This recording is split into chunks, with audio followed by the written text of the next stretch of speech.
Assalamualaikum warahmatullahi wabarakatuh. Perkenalkan, nama saya Rizky Kurniawan dengan NIM 415190100149. Pada video ini saya akan membahas mengenai project dari mata kuliah pemrograman berorientasi objek, di mana pada project ini kami khususnya kelompok 4 membuat sebuah aplikasi berbasis CLI dan GUI tentang sistem manajemen dokter. Nah, untuk presentasi kali ini sebetulnya kita berdasar pada soal-soal yang telah diberikan. Jadi ada 12 soal, akan saya jelaskan soal-soal tersebut. Jadi untuk nomor 1 adalah buatlah sinopsis atau narasi berdasarkan studi kasus project kelompok yang telah ditentukan dan ditambah fitur loading dan login. Kemudian soal nomor 2, buatlah use case diagram dan kelas diagram sesuai dengan sinopsis soal nomor 1 menggunakan perangkat lunak visual paradigm atau bebas. Kemudian nomor 3, buatlah gambar layout tampilan aplikasi sebagai dasar untuk menjelaskan kelas entity, kelas control, dan juga kelas boundary. Soal nomor 4, buatlah aplikasi konsol untuk membuat login yang dihubungkan dengan MySQL berdasarkan project kelompok. Soal nomor 5, buatlah aplikasi GUI berdasarkan project kelompok tugas besar 2. Soal nomor 6, download dan copy paste IRD hasil pembuatan database MySQL. Kemudian pertanyaan nomor 7 hingga 12 ini sebetulnya berhubungan dengan pertanyaan nomor 1 sampai 6, tapi di fokusnya adalah pertanyaan ini untuk menjabarkan dan menjelaskan secara detail tentang nomor 1 sampai 6. Jadi untuk nomor 1 sampai 6 ini kita diperintahkan untuk membuat, tapi di nomor 7 sampai 12 kita diperintahkan untuk menjelaskan secara detail. Nah, nomor 7, dari hasil sinopsis yang telah dibuat, jelaskan sebagai berikut. Yang pertama, berapa banyak objek dan fitur atau metode yang harus dibuat berdasarkan sinopsis atau narasi yang telah dibuat. Kemudian yang B, berikanlah alasan yang penting, yang jelas, dibuat dari setiap objek dan metode tersebut. Kemudian nomor 8, dari hasil use case diagram dan kelas diagram yang telah dibuat, jelaskan pertama multiplicity atau kardinalitas dari setiap objek yang ada. Kemudian yang B adalah alur kelas diagram. Masuk ke nomor 9, dari gambar layout tampilan aplikasi yang telah dibuat, jelaskan pertama kelas entity, kelas boundary, dan kelas control. Kemudian yang B, apa alasan diperlukan pembagian tanggung jawab di antara kelas boundary, kelas control, dan kelas entity. Masuk ke pertanyaan nomor 10, dari aplikasi konsol untuk membuat login yang telah dibuat, jelaskan pertama sintak ya, setiap coding. Yang B, jelaskan mana yang kelas, objek, atribut, metode, inheritance, polymorphisme, dan enkapsulasi. Masuk ke nomor 11, dari aplikasi GUI yang telah dibuat, jelaskan setiap sintak coding, kemudian kelas, objek, atribut, metode, inheritance, polymorphisme, dan enkapsulasi. Dan masuk ke pertanyaan terakhir, dari hasil copy paste IRD, hasil pembuatan database MySQL yang telah di-download, jelaskan alur IRD-nya, kemudian lakukan analisa sesuai dengan kelas diagram yang telah dibuat, dan apa kesamaan dan perbedaannya. Oke, jadi itu untuk soalnya. Kemudian saya akan masuk ke jawaban. Sebelum masuk ke jawaban ada sedikit catatan di sini. Yang pertama, pertanyaan nomor 1 sampai nomor 6 itu berhubungan dengan pertanyaan nomor 7 sampai 12. Jadi contohnya adalah pertanyaan nomor 1 itu berhubungan dengan pertanyaan nomor 7.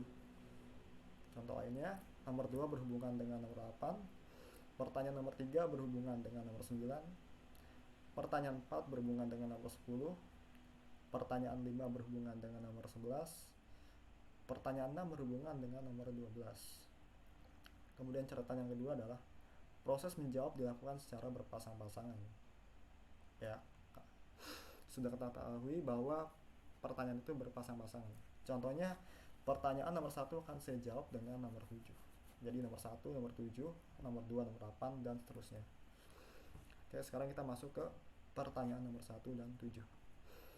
Di sini buatlah sinopsis atau narasi berdasarkan studi kasus proyek kelompok yang telah ditentukan dan ditambah fitur loading dan login. Nah, jadi sederhananya sebuah rumah sakit ingin menerapkan komputerisasi sistem dalam mendata sesuai dengan skenario dan requirement berikut ini. Untuk skenario nya adalah ketika admin telah melakukan proses login ke dalam aplikasi, maka admin dapat memasukkan data mengenai data pasien seperti nama, alamat, nomor telepon, dan juga penyakit. Kemudian, pada dokter, admin dapat menginput data dokter seperti nama, alamat, nomor telepon, dan juga spesialis. Lalu pada data ruangan, admin dapat menginput nomor ruangan, ID pasien, ID dokter, ID jadwal, nama ruangan, dan nama gedung. Dari skenario tersebut muncul sebuah requirement. Yang pertama adalah selalu mengutamakan membuat parent class ya. Dalam kasus ini terdapat satu parent class yang harus dibuat, yaitu kelas orang. Ya, karena nantinya terdapat child class, yaitu kelas dokter dan kelas pasien, yang harus mendapatkan turunan atribut dan metode dari parent class, yaitu parent class-nya adalah kelas orang. Kemudian, sebelum aplikasi dapat digunakan dengan lancar, ada beberapa requirement yang dibutuhkan, seperti data ruangan, data dokter, harus dimasukkan. Data pasien juga dimasukkan ya. Jadi harus dimasukkan pada saat aplikasi selesai dibuat. Sehingga ketika pasien datang, maka admin dapat langsung memilihkan ruangan dan dokter yang sesuai dengan keluhan pasien. Seperti itu. Jadi data ruangan dan dokter itu harus dimasukkan pada saat aplikasi selesai dibuat. Nah, kemudian untuk alur bisnis, di sini alur bisnisnya dari aplikasi sistem manajemen dokter, yaitu pasien akan mendatangi admin rumah sakit. Ya, pada kasus ini adalah admin merupakan orang yang memiliki kapabilitas di bidang kesehatan. Nah, setelah itu admin akan login ke dalam aplikasi terlebih dahulu.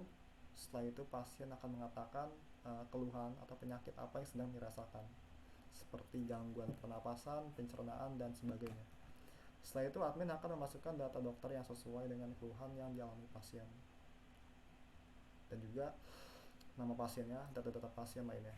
Kemudian dilanjutkan dengan mengisi nama gedung, nomor ruangan, dan menyimpan data tersebut ke dalam database.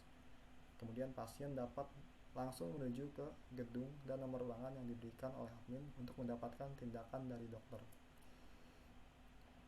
Nah, berdasarkan narasi sebelumnya, maka dapat diketahui bahwa akan ada beberapa objek dan metode ya, atau fitur. Jadi ini untuk menjawab pertanyaan nomor 7. Nah, jadi untuk menjawab pertanyaan nomor 7 ini, ada apa sih? Ada berapa objek yang harus dibuat? Sebetulnya ada 5 objek. Ya, yang pertama ada objek orang, ya, dokter, pasien, ruangan, jadwal praktek, dan admin. Ada 6 objek ya. Tadi jadi ada 6 objek, yaitu objek orang, dokter, pasien, ruangan, jadwal praktek, dan admin. Itu untuk pertanyaan nomor 7 jawabannya. Berikan alasan yang penting. Nah, untuk alasannya, kenapa sih alasannya dibuat objek-objek tersebut? Yang pertama adalah untuk objek orang itu dibuat karena itu merupakan parent class yang harus menampung data-data orang ya, merepresentasikan orang seperti nama, alamat, dan nomor telepon. Kemudian kenapa sih harus ada kelas dokter dan pasien? Jadi kelas dokter dan pasien ini nantinya akan berisi atribut atau metode yang ada di kelas orang ya, seperti nama, nomor telepon, dan alamat gitu. Nanti di bagian dokter dan pasien itu akan ada atribut pembeda ya. Di dokter ada atribut spesialis, di pasien ada atribut penyakit gitu. Nah, kenapa objek ruangan itu harus ada? Yang pertama, objek ruangan ini adalah bisa dibilang sebagai masternya, yaitu untuk menyimpan data ruangan. Di mana sih seorang pasien dirawat, kemudian di mana sih seorang dokter itu merawat pasiennya gitu. Kemudian jadwal praktek juga sangat berkaitan ya dengan ruangan. Karena tanpa ada jadwal praktek itu kemungkinan dokter dan pasien itu bisa bentrok dalam waktu atau jadwal prakteknya. Kemudian terakhir adalah admin. Kenapa butuh objek admin di sini? Karena admin nanti akan memiliki 2 atribut, yaitu yang pertama adalah username dan password, di mana username dan password tersebut akan digunakan dalam proses login ke dalam aplikasi. Seperti itu. Itu untuk jawaban nomor 1 dan 7. Kemudian masuk ke nomor 2, di mana nomor 2 ini berpasangan dengan nomor 8. Nah, untuk soal nomor 2 adalah buatlah use case diagram dan class diagram sesuai dengan sinopsis soal nomor 1 menggunakan perangkat lunak visual paradigm. Nah, yang pertama jadi yang pertama adalah kita harus membuka perangkat lunak tersebut, yaitu visual paradigm ya. Nah, ketika aplikasi sudah terbuka, maka kita bisa memilih menu UML. Sini ada tambah ya, UML tambah, ini bisa diklik nanti. Kemudian kita bisa pilih menu use case diagram. Nah, pertama tadi udah kita buka, yang kedua kita pilih menu UML, dan yang ketiga kita pilih menu use case diagram. Nanti kita rancang use case diagram sesuai dengan narasi dan akan menghasilkan use case diagram seperti ini. Jadi nanti ada satu aktor, yaitu admin, di mana admin ini bisa melakukan login, kemudian mengelola data ruangan, mengelola data pasien, mengelola data dokter. Di mana untuk melakukan pengelolaan data ini itu diperlukan proses login terlebih dahulu, dan ini ditandai dengan adanya penghubung include ya, jadi wajib. Jadi untuk mengelola data ruangan itu wajib login, mengelola data pasien juga harus wajib login, kemudian mengelola data dokter juga wajib login terlebih dahulu. Nah, kemudian saya langsung ke sini ke kelas diagram sekarang. Jadi untuk membuat kelas diagram pada perangkat lunak visual paradigm cukup sama tadi. Yang pertama kita bisa buka aplikasi visual paradigm terlebih dahulu, kemudian pilih UML, kemudian kita cari pilihan kelas diagram. Nah, setelah itu rancang kelas diagram berdasarkan kasus yang kami buat dan menghasilkan kelas diagram sebagai berikut. Jadi ini kelas diagram dari sistem manajemen dokter yang memiliki 6 entitas atau entity. Yang pertama ada orang, pasien, dokter, ruangan, jadwal praktek, dan admin. Saya akan membahas dari entitas orang terlebih dahulu. Yang pertama ada kelas orang atau entitas orang yang memiliki 4 atribut, yaitu ID, nama, alamat, dan nomor telepon. Ya, jadi ini atribut-atribut itu merepresentasikan dari kelas atau entitas orang dan memiliki satu metode, yaitu getID. Nah, sini jika kita lihat antara kelas orang dan pasien itu memiliki hubungan, yaitu generalisasi yang ditandai dengan adanya garis panah ya, dari entitas pasien ke orang. Kemudian dari dokter juga sama, ada panah ke kelas atau entitas orang, ini melambangkan generalisasi. Jadi secara langsung orang itu bentuk generalisasi dari pasien dan dokter. Nah, kemudian di kelas atau entitas dokter itu terdapat 3 atribut seperti ID dokter, ID orang, dan spesialis ya. Jadi ID spesialis ini merupakan penerapan konsep dari object oriented programming, yaitu polymorphisme. Jadi nanti tujuannya adalah untuk membedakan antara metode atau atribut di child class-nya dengan yang ada di parent class-nya. Nah, kemudian sini pasien juga sama, punya 3 atribut, yaitu ID pasien, ID orang, dan penyakit.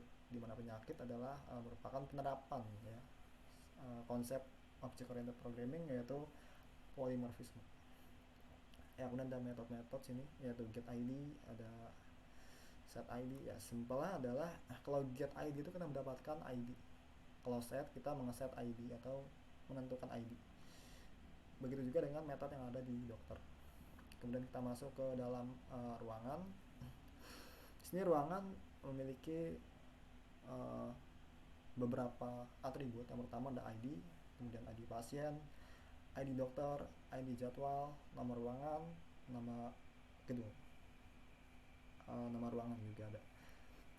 Dan juga beberapa metode seperti get dan set. Ya, get set ini ada ID, ada nama gedung, ada nama ruangan, ada dokternya siapa, pasiennya, jadwal praktek, gitu. Kemudian di sini juga terdapat relasi antara ruangan dengan dokter, di mana relasinya adalah one to many, ya, di mana atau kardinalitas multiplicity ya. Jadi one to many, di mana satu ruangan itu dapat terdapat beberapa dokter atau dapat diisi oleh beberapa dokter gitu. Itu one to many. Nah, kemudian sini juga ada multiplicity atau kardinalitas dari ruangan dan pasien, dimana one to many juga, yang artinya satu ruangan dapat berisi beberapa pasien. Nah, kemudian masuk ke jadwal praktek juga sama, relasinya adalah one to many, dimana satu ruangan dapat memiliki lebih dari satu jadwal praktek gitu. Di sini juga jadwal praktek memiliki 3 ID, yaitu ID, hari, dan jam. Dan juga beberapa metode seperti get ID, get hari, dan get jam. Terus yang terakhir adalah admin. Di sini admin memiliki 3 atribut, yaitu ID, username, dan password. Dan juga beberapa metode. Admin ini memiliki relasi dengan 4 kelas atau entity ya. Yang pertama ini berelasi dengan ruangan, di mana admin dengan ruangan itu memiliki kardinalitas atau multiplicity one to many, di mana satu admin dapat mengelola banyak ruangan, atau lebih tepatnya mengelola data ruangan. Kemudian relasi admin dengan jadwal praktek itu juga one to many, di mana admin dapat mengelola lebih dari satu jadwal praktek. Kemudian relasi dari admin ke pasien itu juga one to many, di mana satu admin dapat mengelola data lebih dari satu data pasien. Kemudian yang terakhir adalah relasi antara admin dengan dokter. Itu juga multiplicity-nya dalam bentuk one to many, di mana satu admin dapat mengelola satu atau lebih dokter, ya, data-data dokter. Gitu. Terus, nah, penjelasan kelas diagram ya. Jadi pada kelas diagram sistem manajemen dokter ini terdapat beberapa kelas atau entity, yaitu orang, dokter, pasien, ruangan, jadwal praktek, dan admin, di mana seluruh entity tersebut memiliki peranannya masing-masing. Setiap entity tersebut saling membangun untuk membentuk satu sistem yang utuh, yaitu sistem manajemen dokter. Nah, peranan dari entity orang adalah sebagai parent class atau parent entity ya, yang berarti entity orang memiliki beberapa child atau class ya, child class atau class entity, child entity ya. Jadi nantinya pada entity orang terdapat atribut dan metode dasar yang merepresentasikan mengenai orang. Contohnya seperti nama, alamat, nomor telepon, dan juga mungkin ada beberapa lagi nanti. Nah, kemudian oleh karena itu entity orang harus tersedia untuk mendukung berdirinya child class, yaitu dokter dan pasien. Nah, kemudian dibuat juga entity pasien dan dokter yang merupakan child entity dari entity orang. Dibuatnya entity pasien sebagai penampung data-data yang berkaitan dengan pasien seperti penyakit, sedangkan dibuatnya entity dokter sebagai penampung data-data dokter seperti spesialis. Ya, nantinya atribut spesialis akan berkaitan dengan adanya data penyakit yang dimiliki oleh entity pasien. Kemudian terdapat entity ruangan yang berfungsi untuk menampung data-data yang berkaitan dengan ruangan sebagai tempat pasien dirawat oleh dokter. Entity ruangan juga membutuhkan relasi antara entity jadwal praktek, pasien, dan dokter untuk melengkapi informasi yang akan ditampilkan pada aplikasi. Entity admin dibuat karena akan digunakan untuk menyimpan data akun yang digunakan pada proses login.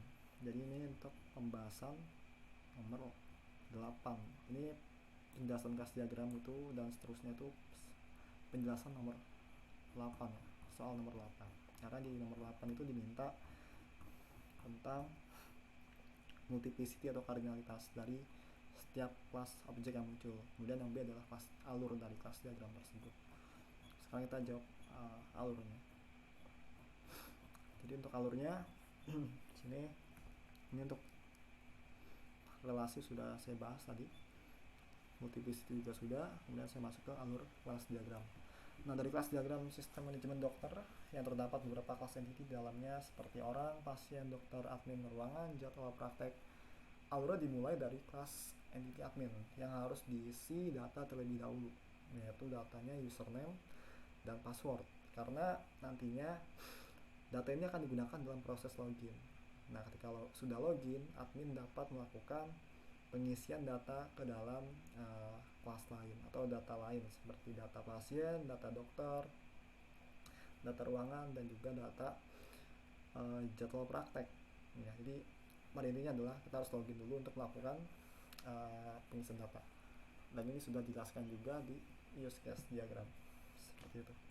Kemudian masuk soal nomor 3, di mana soal nomor 3 ini berkaitan dengan soal nomor 9 ya, nomor 9. Nah, soalnya adalah buatlah gambar layout tampilan aplikasi sebagai dasar untuk menjelaskan kelas entity, kelas boundary, dan kelas control.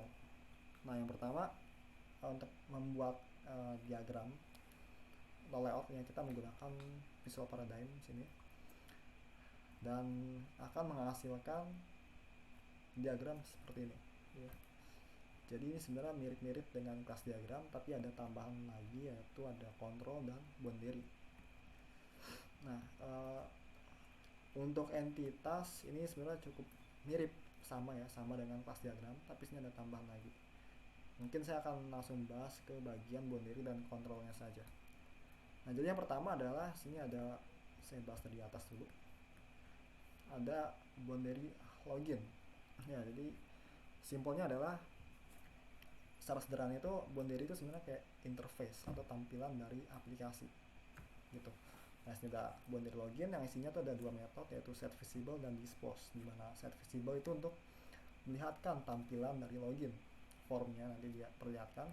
Kemudian ada metode dispose yang akan berfungsi untuk menghilangkan atau menutup dari tampilan login. Nah, tapi sebelum masuk login itu ada satu boundary lagi. Nah, ini boundary-nya namanya adalah boundary splash screen atau loading screen. Nah, di mana dalamnya itu akan ada dua metode. Yang pertama adalah set visible. Ini akan memunculkan splash screen-nya atau loading screen-nya. Kemudian setelah set visible sudah jalankan, maka akan menjalankan fungsi login. Ya, login ini. Nah, login ini akan masuk ke dalam sini, akan memanggil si boundary login. Nantinya manggil si login tampilannya, dan juga bisa ditutup tampilannya. Nah, kemudian dari login sini akan terhubung dengan control login atau kelas control login ya.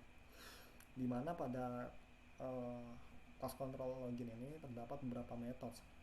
Yang pertama adalah login, kemudian get connection, get text, get name, dan get logger. Dimana fungsi login itu untuk menampilkan login, formnya, kontrol loginnya. Jadi untuk login ini nantinya ada semacam fungsi yang dalam itu kayak algoritma untuk melakukan login. Kemudian get connection ini tuh untuk mendapatkan koneksi atau mengkoneksikan aplikasi dengan database. Kemudian ada get text untuk mendapatkan teks yang dimasukkan oleh user, yaitu berupa username dan password. Di sini juga get name dan get logger. Nah, setelah login ini akan terhubung juga dengan entitas admin ya, dimana admin nantinya akan memasukkan atau masukkan username dan password ke dalam boundary login. Nanti akan masuk ke control login. Nah, selanjutnya setelah login, jadi pertama alurnya itu ada loading screen atau splash screen. Kemudian login itu nanti admin akan memasukkan data username dan password ke dalam formnya. Itu boundary. Jadi boundary itu simpelnya itu tampilannya, interface-nya itu formnya, tombolnya itu boundary. Kemudian setelah dari control login akan masuk ke dalam boundary main menu ya. Jadi ini akan memanggil beberapa boundary lainnya seperti dokter GUI, ada pasien GUI, dan ruangan GUI. Nah, yang pertama saya akan masuk dulu ke boundary dokter GUI dengan menggunakan metode ini, dokter GUI ya. Sini masuk ke boundary dokter GUI. Kemudian sini ada beberapa atribut dan juga beberapa metode.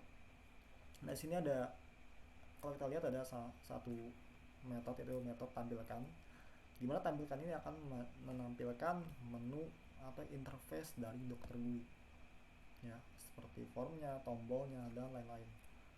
Nah, setelah menampilkan dan user atau admin itu memilih menunya, nanti akan menuju kelas kontrol ya.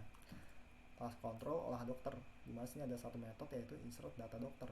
Nah, sebenarnya kalau dipanggil metode ini itu isinya tuh kayak algoritma untuk melakukan insert data ke dalam database, khususnya dalam tabel dokter. Inilah fungsinya kontrol, untuk menangani kayak algoritma tertentu. Kemudian nantinya akan masuk ke dalam entitas dokter. ya, dan bermuara di akhirnya tuh di entitas ruangan ketika admin memilih dokter untuk pasien tertentu, seperti itu. Nah kemudian saya balik lagi ke boundary main menu. Setelah itu saya akan masuk ke uh, interface dari pasien GUI dengan memanggil metode pasien GUI, ya. Setelah dipanggil maka akan muncul boundary pasien GUI, dan ada satu metode sini, ada metode tampilkan, dimana akan menampilkan interface, ya, tombol-tombol form dari pasien GUI seperti menambah data. Nah kemudian sini masuk ke kontrol olah pasien, dan terdapat satu metode yaitu insert data pasien. Di sini nantinya akan berisi algoritma-algoritma untuk melakukan insert data ke dalam database, khususnya dalam table pasien. Ya. Setelah itu akan masuk ke dalam entitas, ke dalam database ini, yaitu nanti ada ID pasien, ID orang, dan penyakit, seperti itu. Ini ada pasien. Kemudian masuk ke dalam, atau terakhir itu bermuara di entitas ruangan, seperti nama pasiennya, ID pasiennya, seperti itu. Nah kemudian saya masuk ke main menu lagi. Sini ada satu metode lagi, yaitu metode ruangan GUI. Nah ketika dipanggil metode ini maka akan memunculkan boundary ruangan GUI. Nah sini ada muncul judul pasiennya, judul dokter, judul jadwal praktek, dan judul. Dan beberapa metode seperti set default class operation, kemudian tampilkan pasien, tampilkan dokter, tampilkan jadwal praktek, tampilkan ruangan. Itu bakal menampilkan data-data pasien, dokter, jadwal praktek, dan ruangan. Nantinya akan masuk ke dalam kontrol olah ruangan. Ya nanti di olah ruangan ini akan ada algoritma, ya. Jadi dalam metode ini insert data ruangan, di dalam metode tersebut ada fungsi-fungsi atau algoritma untuk melakukan insert data ke dalam data ruangan, seperti ID-nya, ID pasien, ID dokter, ID jadwal, nama ruangan, nama gedung, nama dokter siapa, spesialisnya apa, seperti itu. Pokoknya berkaitan dengan ruangan dan juga berkaitan dengan siapa pasiennya dan siapa dokternya. Seperti itu untuk boundary, control, dan entity. Sini jadwal praktek juga memiliki hubungan dengan ruangan. Oke. Jadi ini untuk menjawab pertanyaan nomor 9, ya. Jadi nomor 3 ini itu berkaitan dengan nomor 3, ya. Ya, jadi untuk nomor 3 ini berkaitan dengan nomor 9, ya. Kalau tadi nomor 2 itu berkaitan dengan nomor 8. Jadi ini nomor 2-nya.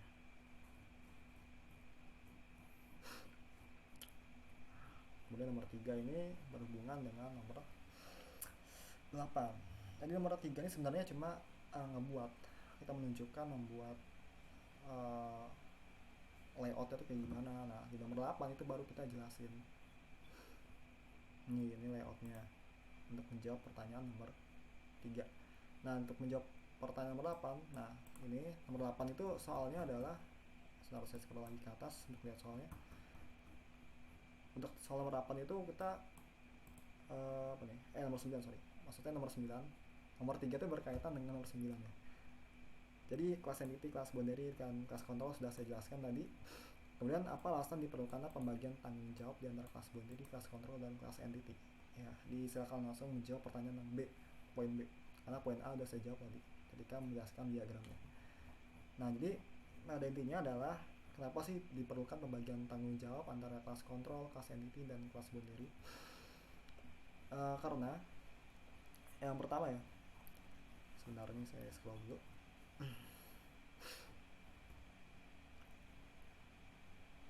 Sebelum saya bahas yang B tadi, kenapa perlu pembagian tugas, saya akan membahas ini dulu, ya. Saya akan menunjukkan boundary dari aplikasi yang telah dibuat. Pertama ini ada boundary space screen atau loading screen dari aplikasi berbasis GUI-nya. Ini adalah tampilannya atau boundary-nya.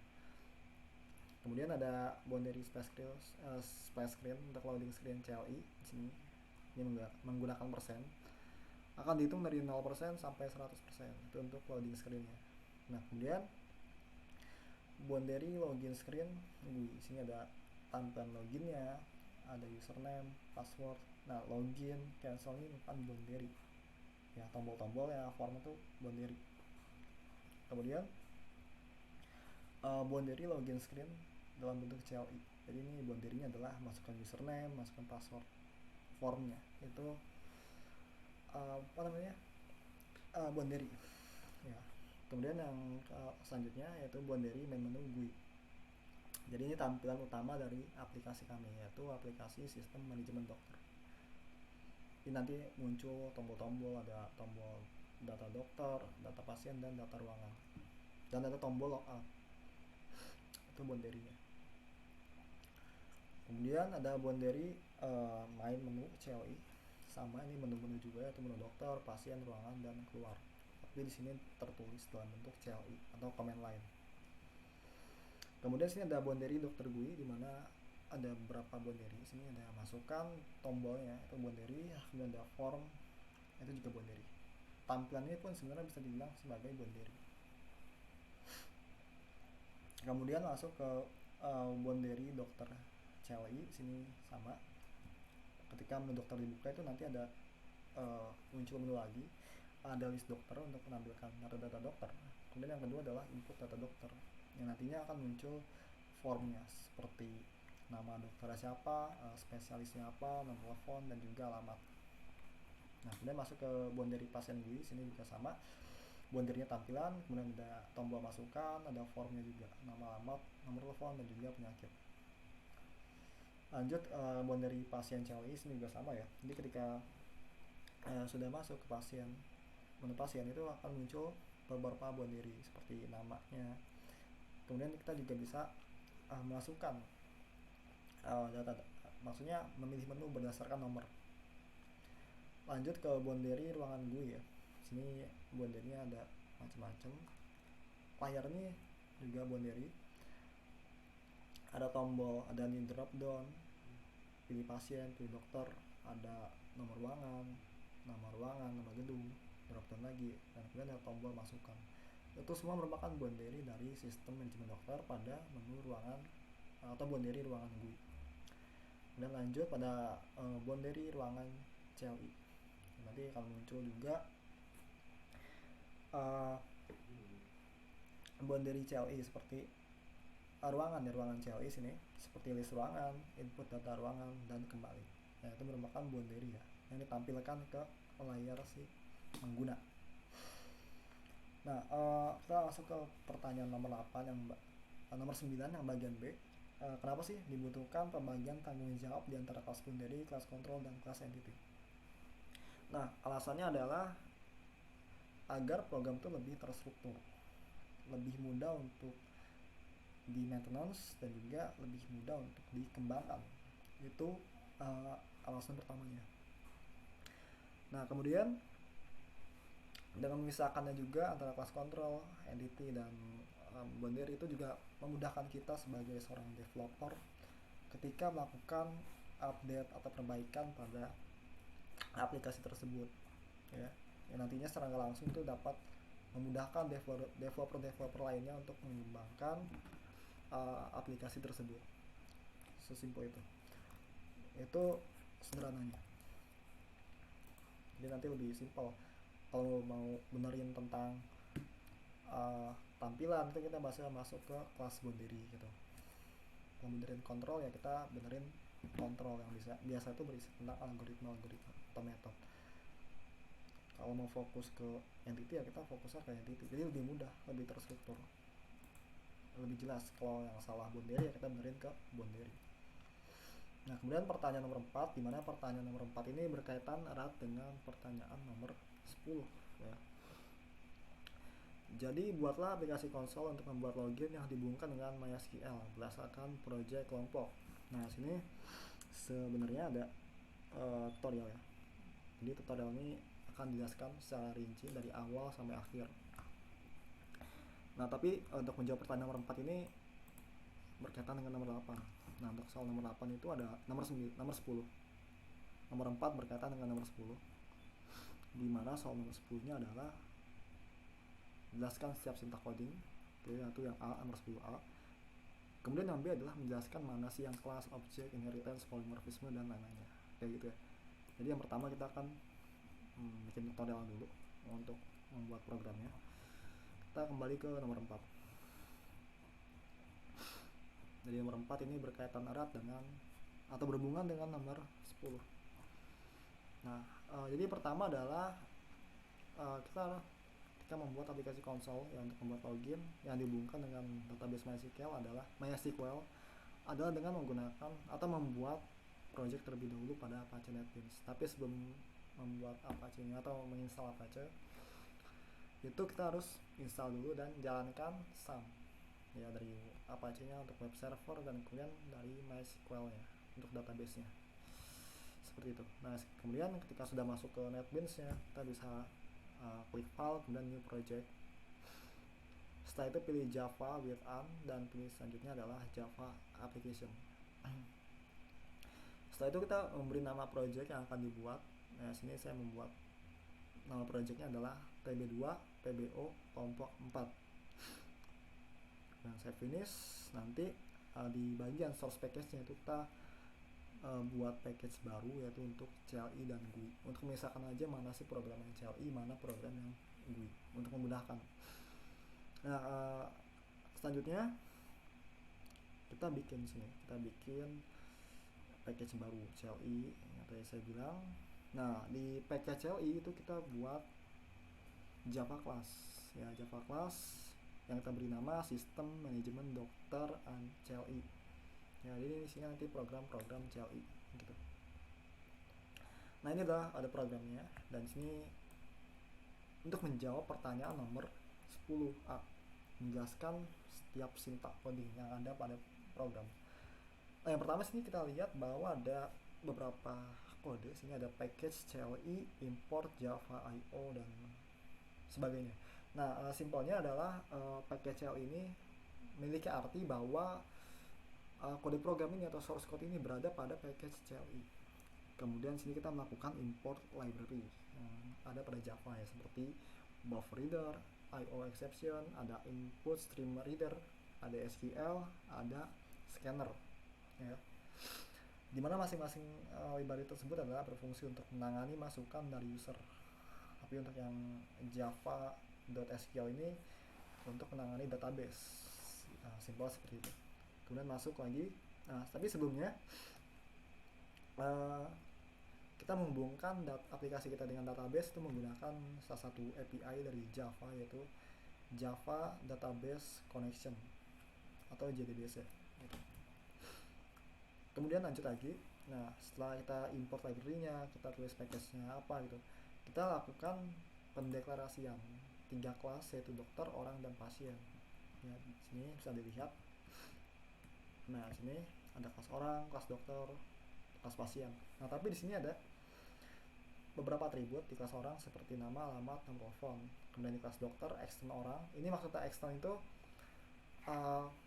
kelas dokter itu akan menerima inheritance atau turunan berupa atribut atau metode dari kelas orang. Sama dengan pasien juga, dia juga akan mendapatkan atribut atau metode dari kelas orang.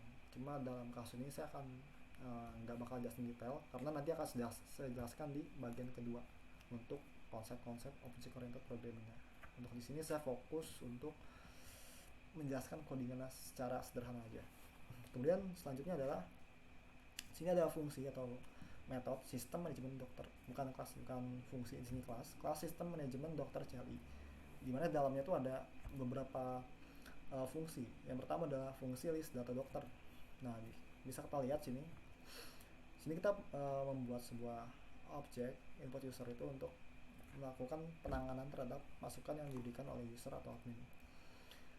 Terus kita menggunakan koneksi, kita membuat sebuah koneksi ya, kita menggunakan JDBC untuk koneksi dengan database-nya. Kita menggunakan database MySQL, kemudian database berada di localhost. Kemudian tb2_tbo ini merupakan nama database-nya. Kemudian root sini yaitu username-nya, username dari database, dan yang kosong ini adalah password. Nah, kebetulan saya nggak pakai password untuk database-nya. Nah, kemudian sini ada statement execute query select bintang from dokter. Nantinya dari query ini akan menghasilkan atau menampilkan semua data yang ada pada tabel dokter di dalam database itu. Kemudian tampilkan sini ada istilah dokter yang berdasarkan ID, nama dokter, alamat, nomor telepon, dan juga spesialis seperti itu ya. Kemudian masuk lagi ada fungsi list data pasien ya. Ini sama seperti tadi fungsi list data dokter ya. Yang pertama ini ada juga koneksi driver manager get connection, nama database-nya, hostnya, kemudian nama database, username, dan passwordnya. Yang membedakan adalah query-nya saja. Sini query-nya adalah select bintang from pasien. Jadi nanti akan menampilkan seluruh data pasien yang ada dalam database ke dalam aplikasi. Yang akan ditampilkan berdasarkan ID, nama pasien, alamat, nomor telepon, dan juga penyakit. Sini ya, codingannya system output line. Nanti akan dicetak sini. Lanjut. Di sini ada fungsi list data ruangan. Ya, di sini ada sama, kita juga bikin koneksi lagi di sini. Ada nama database-nya, ada host-nya, nama database, username, dan password. Jadi di sini tuh berfokus untuk menampilkan data-data ruangan. Nah, sini ada query-nya, select ruangan ID, pasien nama. Ini ruangan titik ID. Artinya adalah select ruangan, tabel ruangan, kemudian atribut ID. Ditulis dengan ruangan titik ID. Kemudian pasien nama, berarti kita cari tabel pasien, kemudian cari dalamnya tuh atribut nama, begitu seterusnya. Ini menggunakan konsep join ya. Nantinya akan ditampilkan berdasarkan nama penyakit, nama dokter, nomor ruangan, nama gedung, jadwal praktek, seperti itu. Kemudian masuk ke fungsi berikutnya, yaitu fungsi yang menangani input data dari admin. Sini yaitu fungsi input data dokter. Nah, sini ada objek ya, kita dibuat sebuah objek bernama dokter yang dibuat berdasarkan kelas dokter. Kemudian sini ada atribut, nama dokter, alamat dokter, nomor telepon, dan juga spesialis dokter. Di sini juga ada koneksi ya, koneksi database. Kemudian yang membedakan adalah query-nya. Di sini query-nya adalah insert into dokter. Nama kolomnya, kemudian values-nya akan diambil berdasarkan ini. Jadi nanti user itu akan memasukkan data-datanya melalui keyboard dan dia akan ditangkap dengan fungsi read line. Oke, jadi ini itu saya membahas yang program CLI terlebih dahulu gitu. Nah, kemudian di sini akan diminta nama dokter, alamat, nomor telepon, dan juga spesialis. Nah, selanjutnya sini kita bisa lihat ada variable integer baris, paste statement, execute, update ya. Ada if bawahnya integer baris lebih dari 0, maka akan mencetak data berhasil untuk ditambahkan, lainnya data gagal untuk ditambahkan. Nah, ini angka 0 itu sebenarnya ya, mungkin kalau kalian pernah menggunakan database MySQL yang berbasis command line atau CLI, ketika kita mengetikkan query dan menekan enter, kalau query berhasil biasanya ditulisan query OK one row affected. Nah, one row affected itu berarti ada satu baris data yang terpengaruhi dalam database, entah itu dimasukkan datanya, dihapus datanya, ataupun diubah datanya. Nah, kalau integer baris lebih dari 0 berarti ada satu row affected, berarti ada data yang berubah kan, entah itu dimasukin, data dihapus, ataupun data diupdate. Maka data berhasil untuk ditambahkan, karena kasus ini adalah kita input, berarti pesannya adalah data berhasil untuk ditambahkan, seperti itu. Ini kemudian kalau koneksi gagal, maka akan memunculkan koneksi gagal pesannya. JDBC driver tidak ditemukan. Jadi JDBC driver ini sebenarnya adalah API dari Java yang digunakan untuk menghubungkan aplikasi dengan database, seperti itu. Kemudian lanjut ke fungsi berikutnya, yaitu input data pasien. Jadi sini kita buat sebuah objek baru yang pertama pasien berdasarkan kelas pasien ya. Jadi sintaksnya adalah ini nama kelasnya, ini nama objeknya new pasien, ini nama pasnya gitu. Nah kemudian ada beberapa atribut sini, ada nama pasien, alamat pasien, nomor telepon, dan juga penyakit pasien. Selanjutnya kita berikan struktur try catch. Yang pertama adalah kita membuat koneksi, kemudian kita membuat query untuk melakukan insert data, data pasien ke dalam database. Jadi query-nya adalah insert into pasien. Nama kolomnya apa, values-nya kita ambil dari keyboard atau ketikan dari adminnya, dan akan kita baca dengan menggunakan fungsi readline seperti itu. Ini nantinya akan meminta nama pasien, alamat, nomor telepon, dan juga penyakit gitu. Kemudian sini ada integer baris lebih dari 0, maksudnya adalah ada berapa baris yang terpengaruhi gitu. Kalau ada 1 berarti masuk sini dong, sistem of line data berhasil ditambahkan, karena kasusnya adalah kita menginput data pasien. Nah kalau di bawah 0 maka akan muncul data gagal untuk ditambahkan. Sini juga sama, koleksi gagalnya apa. Kemudian nanti yang kedua adalah kalau drivernya nggak ada atau API Java nya nggak ada, JDBC. Jadi JDBC ini akan menghubungkan aplikasi dengan database, seperti itu fungsi dari JDBC driver. Kemudian lanjut lagi ke input data ruangan. Nah input data ruangan ini simpelnya adalah sama seperti tadi, kita menginput data-data ruangan. Untuk query-nya sama, yaitu insert into ruangan. Kemudian ada nama kolomnya dan juga values-nya. Nah untuk values nanti kita tampilkan berdasarkan ini ya. Untuk jadwalnya kita tampilkan dulu apa saja jadwalnya. Kemudian nanti admin akan memilih berdasarkan ID-nya atau nomor ya, seperti itu.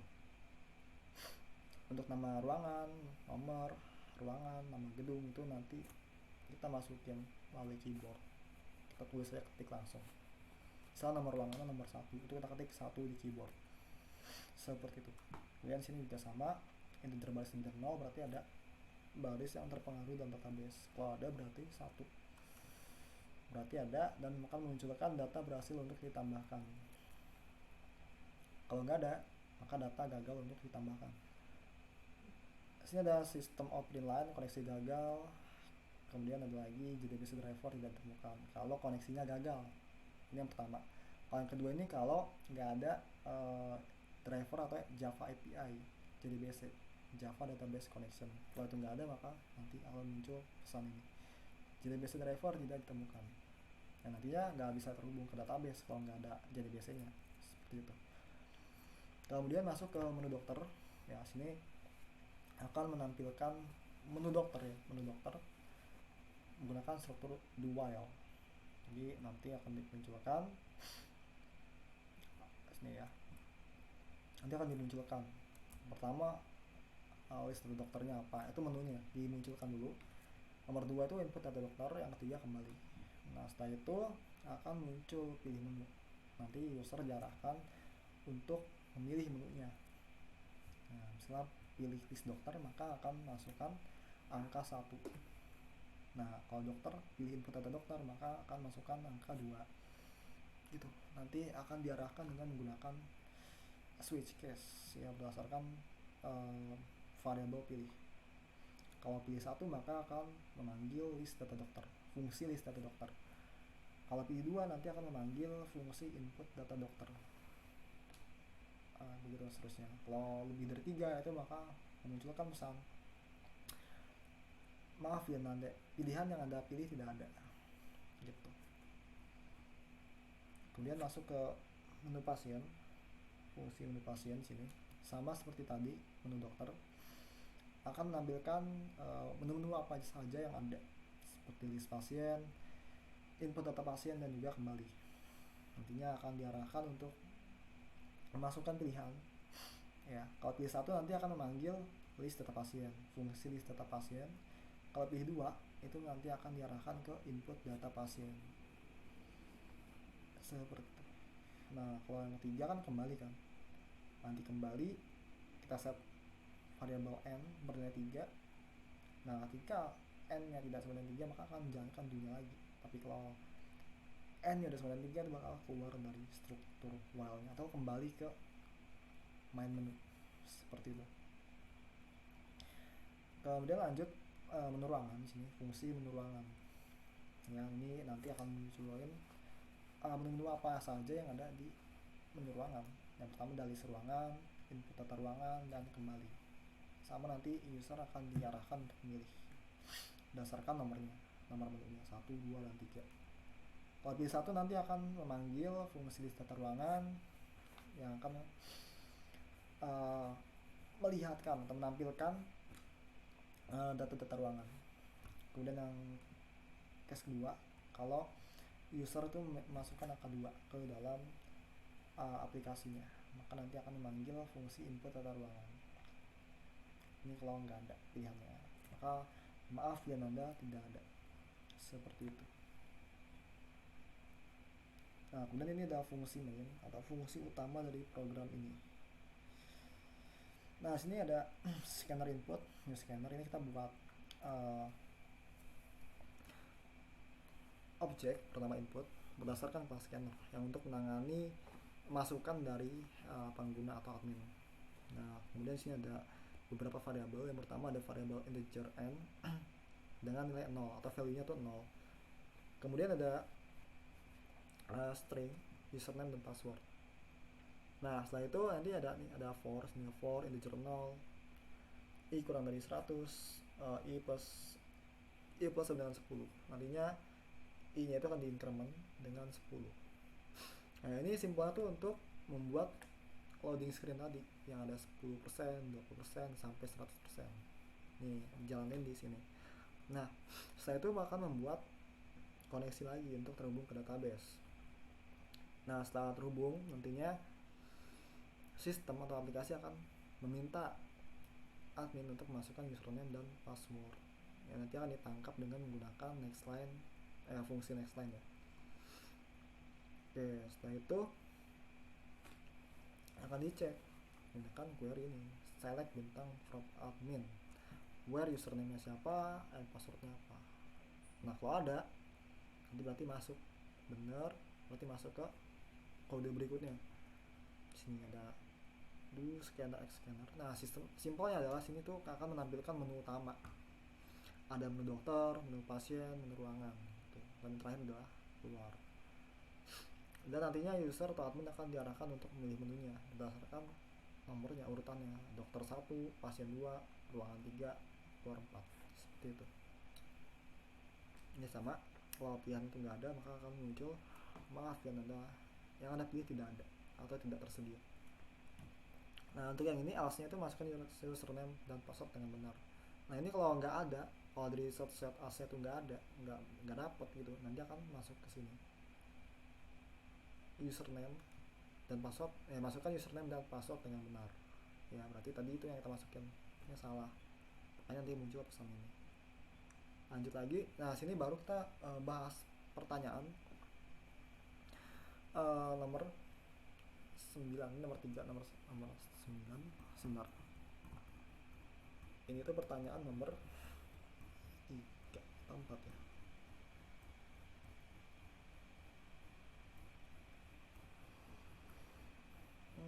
Ini jadi pertanyaan nomor 4. Jadi nomor 4 itu berpasangan dengan nomor 10. Ini masuk sini.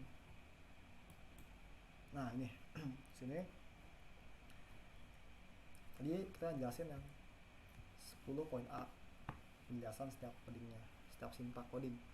Sekarang masuk ke penjelasan nomor 10 bagian B, yaitu penjelasan mengenai enkapsulasi, inheritance, object class, dan polymorphisme.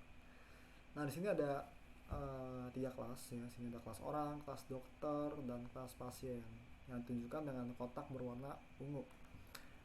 Kemudian di sini ada beberapa atribut. Seperti pada kelas orang terdapat 3 atribut, yaitu nama, alamat, dan nomor telepon. Kemudian pada kelas dokter dan kelas pasien, jika kita lihat lebih teliti lagi, ada kata extend, dimana artinya adalah itu inheritance. Jadi nanti dokter akan mendapatkan turunan atau inheritance dari kelas orang. Begitu juga dengan pasien, akan mendapatkan turunan ya dari kelas orang.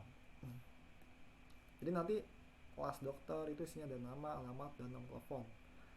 Kemudian di pasien ada isinya adalah nama, alamat, dan nomor telepon. Nah, yang membedakan adalah pada dokter ada string spesialis. Nah, di pasien ada string penyakit.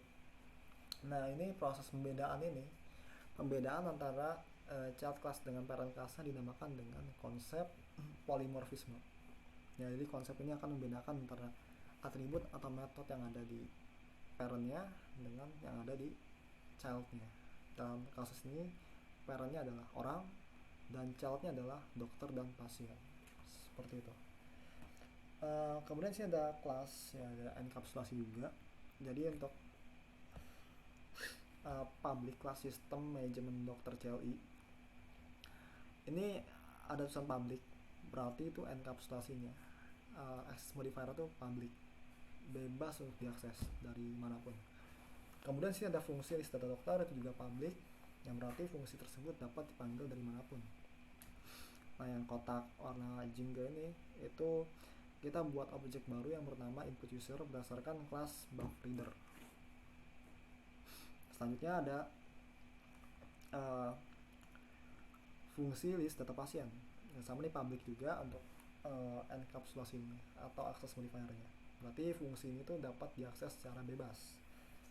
Kemudian sini juga kita membuat sebuah objek yang ditunjukkan dengan kotak berwarna jingga ya. Nama objeknya adalah input user yang dibuat berdasarkan kelas buff reader. Dan lanjut, ini saya udah jelaskan tadi, ini saya udah skip. Nah, kemudian sini ada enkapsulasi lagi, ada fungsi list data pasien. Ini juga sama, di enkapsulasi tapi dalam bentuk access modifier public, berarti fungsi itu dapat diakses secara bebas. Kemudian sini ada membuat objek bernama input user berdasarkan kelas buff reader yang ditunjukkan dengan kotak berwarna jingga. Nah, kemudian ada lagi sini list data ruangan. Ini fungsinya juga sama, di enkapsulasi tapi dalam access modifier public, yang berarti fungsi ini dapat diakses secara bebas ya.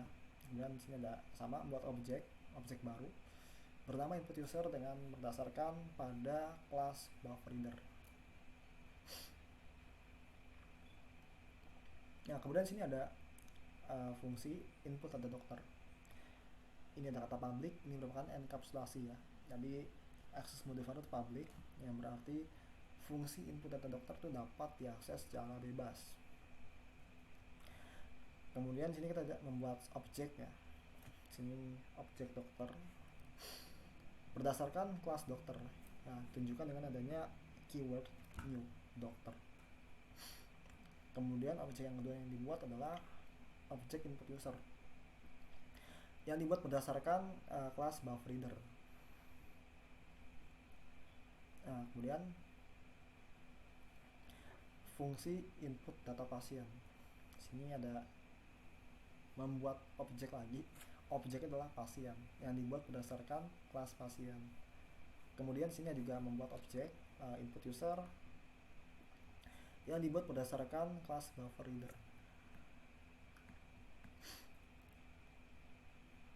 Nah, kemudian lanjut lagi. Nah, sini ada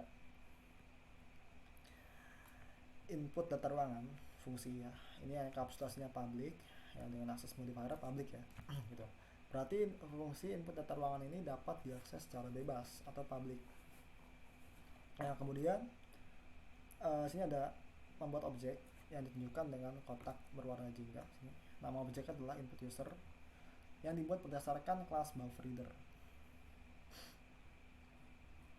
Lanjut lagi sini ada fungsi menu dokter di enkapsulasi dalam akses modifier public. Berarti fungsi menu dokter ini dapat diakses secara bebas ya, dari kelas manapun, dari fungsi manapun. Kemudian ada membuat objek sini, objek bernama input ya, kotak berwarna jingga ini. Objeknya namanya input yang dibuat berdasarkan kelas scanner. Nah, ini digunakan untuk menangani masukan dari pengguna atau admin.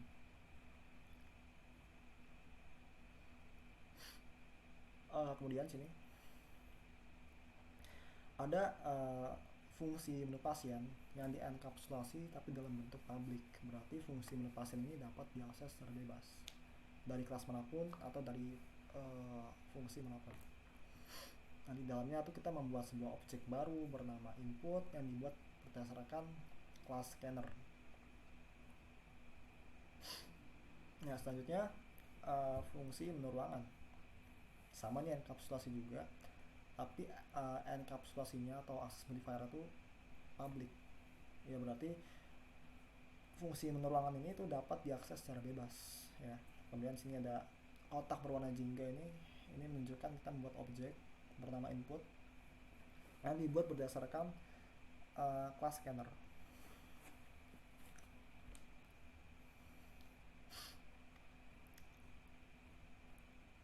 Nah, sini ada lagi ini fungsi utama atau fungsi main. Fungsi main sama nih, untuk enkapsulasi dari fungsi main adalah public. Berarti fungsi main itu dapat diakses secara bebas. Nah, untuk fungsi main ini sebenarnya sangat direkomendasikan untuk menggunakan access modifier public. Kenapa? Karena fungsi main itu akan pertama kali dijalankan ketika program di run. Seperti itu. Jadi ketika program di run, nanti yang jalankan kode program pertama kali adalah kode-kode program yang terdapat pada fungsi main. Seperti itu. Nah, kemudian sini ada membuat objek ya, kotak berwarna jingga ini. Objek bernama input yang dibuat berdasarkan kelas scanner. Selanjutnya sini ada membuat objek lagi yang bernama objek X yang dibuat berdasarkan kelas scanner. Jadi kelas scanner ini sebenarnya digunakan untuk membuat objek yang nantinya objek tersebut digunakan untuk menangani masukan dari admin. Seperti itu. Nah, itu CLI nya, program CLI. Nah, sekarang kita juga penjelasan nomor 10. Sekarang kita masuk ke penjelasan nomor 5. Di mana nomor 5 ini akan berkaitan dengan nomor 10. Ya, jadi akan dibahas juga nomor 10. Nah, nomor 5 soalnya adalah buatlah aplikasi GUI berdasarkan proyek kelompok tugas besar 2. Nah, ini saya langsung bahas syntax coding dan juga tutorial dan pembuatannya. Jadi sekaligus saya jawab untuk pertanyaan nomor 5 dan 10. Yang pertama, ini kita buat aplikasi untuk GUI dulu.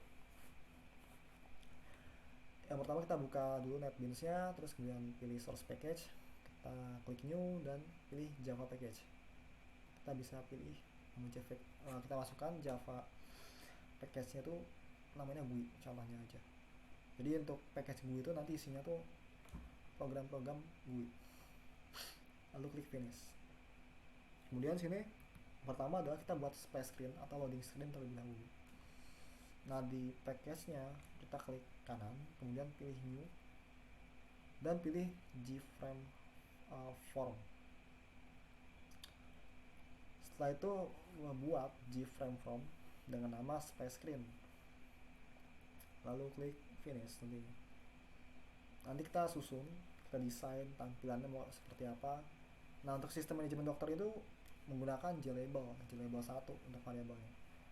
Kemudian 99% itu progresnya itu menggunakan JLabel 2 yang nilainya tuh diambil berdasarkan loading number. Nah, seperti itu. Kemudian sih ada progress bar atau loading bar. Jadi nanti akan ada jalan gitu sampai penuh barnya. Nah, setelah sudah, maka buat codingannya seperti ini. Ini saya menjelaskan codingan secara umum dulu. Untuk konsep-konsep OOP akan saya bahas di setelah ini, setelah saya menjelaskan secara umum codingannya. Oke, yang pertama ada package GUI, berarti kode source code ini berada di package GUI. Kemudian ada public class splash screen extend javax WinGFrame, dimana nanti ada atribut atau metode yang diturunkan dari javax WinGFrame ke dalam kelas splash screen. Kemudian ada public splash screen yang berisi init komponen. Jadi intinya adalah ini untuk inisialisasi komponen-komponennya. Kemudian sudah fungsi main, sini ada kita buat objek bernama awal berdasarkan kelas SpaceScreen. Dan juga buat objek pertama login yang berdasarkan pada kelas login. Nah ini untuk for-nya, perulangan ini itu untuk menghasilkan loading number yang akan ditampilkan pada sini, yang di sini loading number 99%. Nanti akan dari 0 sampai 100 itu menggunakan loading number yang akan di-generate dengan menggunakan perulangan looping, for loop. Lalu lanjut lagi, kita buat gframe from untuk login. Nah, tampilannya bisa kita desain seperti ini. Ada tulisan login, bisa menggunakan jailable ya, username, password. Nah, ini untuk text fieldnya kita buat j text field 1, kemudian ada j password field 1. Nah, nantinya dengan j password field 1, ketika tulisan kita ketikkan di dalam field tersebut nanti akan berubah jadi atau nggak terlihat tersembunyi. Nanti akan misalnya bintang, jadi tiap karakter yang diketikkan itu nanti akan berubah jadi bintang. Kemudian ada dua tombol, yaitu tombol login dan cancel. Nah setelah itu kita masuk ke codingannya.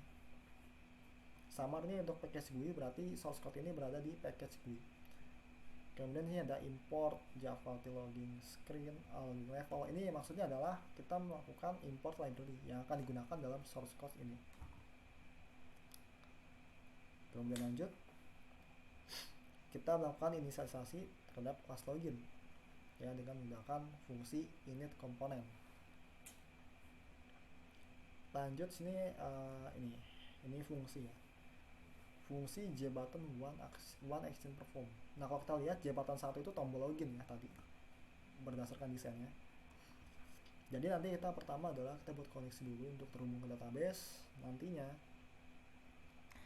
kita cari berdasarkan data username dan password yang dimasukkan oleh admin.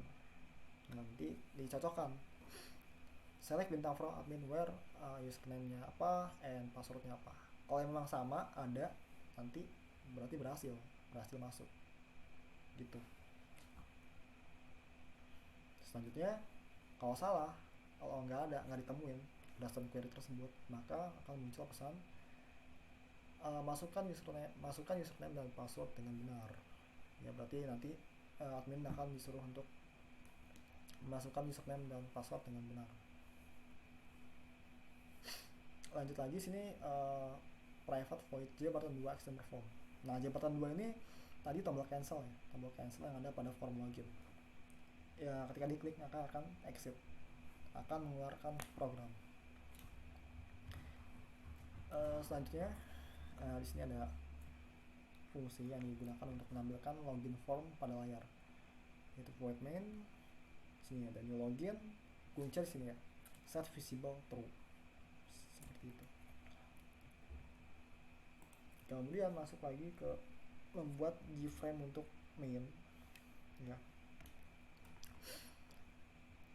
Nah dari package-nya kita bisa klik kanan, pilih new dan pilih gframe form. Lalu buat tampilan kita bikin desainnya, sini desainnya. Contohnya sini ada data dokter, nanti ada data pasien dan data ruangan. Ini bisa langsung saya lewati aja untuk tahap yang ini karena simple gitu. Nah dalam menunya tadi itu kita bikin menu lagi dalamnya. Ada misalnya nih ada menu data dokter, di dalamnya tuh ada menu lagi, menu dokter seperti itu. Kemudian satu button atau tombol lagi, tombol logout yang digunakan untuk keluar dari aplikasi atau logout dari aplikasi, logout open ya. Nah kemudian kita masuk ke codingannya.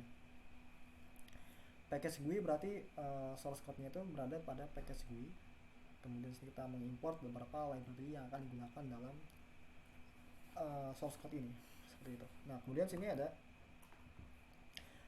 class main dalam gframe-nya, dimana pada class main ini di dalamnya ada fungsi main lagi, ada fungsi main ya untuk melakukan inisialisasi komponen Selanjutnya kita memasukkan gambar dengan membuat sebuah objek baru dulu menggunakan my image. Nanti kita buat berdasarkan kelas image icon. Nanti kita masukin image-nya dengan menggunakan fungsi get resource. Tentunya gambar harus disiapin dulu ya, harus berada pada satu folder project untuk gambarnya. Lalu lanjut lagi, sini ada beberapa fungsi di sini ya. Simpelnya tadi kan kita udah bikin form kan, udah bikin menu utamanya tuh. Ini tombol sebenarnya. Dokter action perform. Jadi ketika kita klik menu dokter, maka akan memunculkan boundary atau tampilan dokter GUI. Kalau ini pasien action perform, kita akan memunculkan boundary atau tampilan pasien GUI. Untuk ruangan itu nanti akan memunculkan boundary atau interface ruangan.GUI, ruangan GUI. Kemudian logout, maka akan dispose atau keluar dari aplikasinya. Nah, selanjutnya membuat Gframe dokter. Nah, di Gframe ini nantinya akan muncul formnya kayak nama dokter, alamat, kemudian nomor telepon, dan juga spesialisnya. Ya, di sini pertama adalah kita klik kanan di bagian package-nya. Dalam kasus ini adalah package GUI. Kemudian klik new dan pilih Gframe form. Dan nah, kita desain seperti ini formnya. Dan nama, alamat, nomor telepon, spesialis, dan tombol masukkan. Dan di bawahnya tuh ada tabel. Ini data-data dalam tabel itu nantinya akan kita ambil dari database seperti itu. Jadi alurnya adalah kita masukin dulu data-datanya lewat form ini, klik masukkan, masuk ke database, dan dari database itu ditampilkan melalui tabel seperti itu.